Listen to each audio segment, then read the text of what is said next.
All right, picture this. Two identical twins start hitting the gym. One's hoisting massive deadlifts for a few reps, the other's repping pink dumbbells until their arms feel like they're about to pop. 12 weeks later, they both flex in the mirror, and guess what? They've both gained the exact same amount of muscle.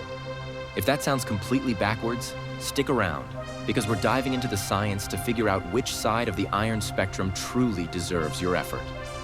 When we talk about heavy lifting, we mean anything you can only move for about 3 to 8 reps. The secret here is mechanical tension.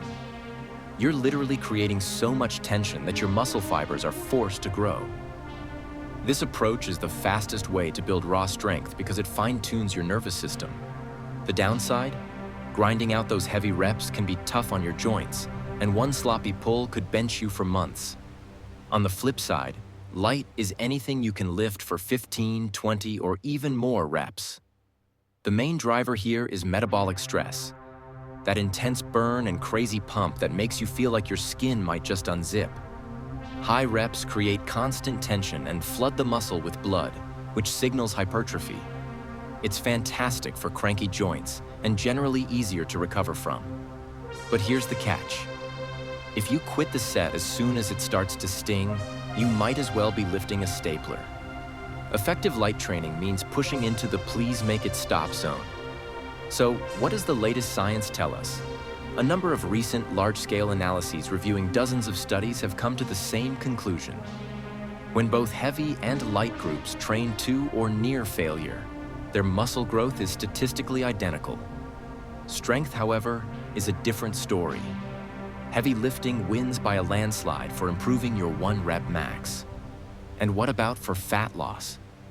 Research from 2023 showed that heavy lifting helps you hold on to more lean mass when you're in a calorie deficit, largely due to stronger anabolic signaling.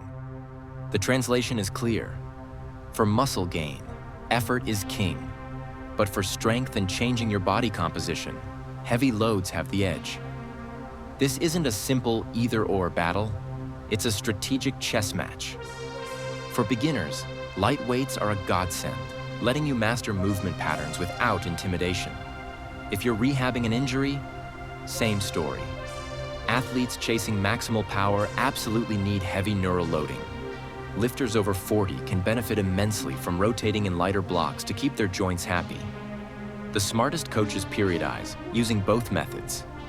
Before we get to the blueprint, what's your default style? Are you a grinder or a pump chaser? Drop a comment below, heavy or light. I'm picking one random answer for a free online form check. Now here's the hybrid template that truly delivers. Pick one big movement per workout. Think squats, bench press, or pull-ups. Work it at a heavy weight for 4 sets of 4 to 6 reps. That's how you lock in strength. Then, for your other exercises, drop the weight and hammer out 2 to 3 sets of 12 to 20 reps, really chasing that burn. This way, you hit both fiber types and maximize growth. Do that consistently, and you'll see the mirror change faster than your playlist. Even for fat loss, this hybrid model wins. Heavy lifting boosts your metabolism for hours after a workout, a process called EPOC.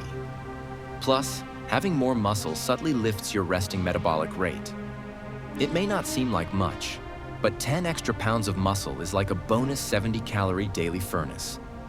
By combining heavy lifting with light metabolic work, you're burning the candle from both ends.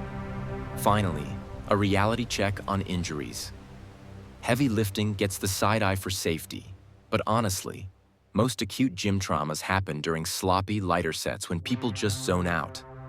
The fix isn't avoidance, it's intent.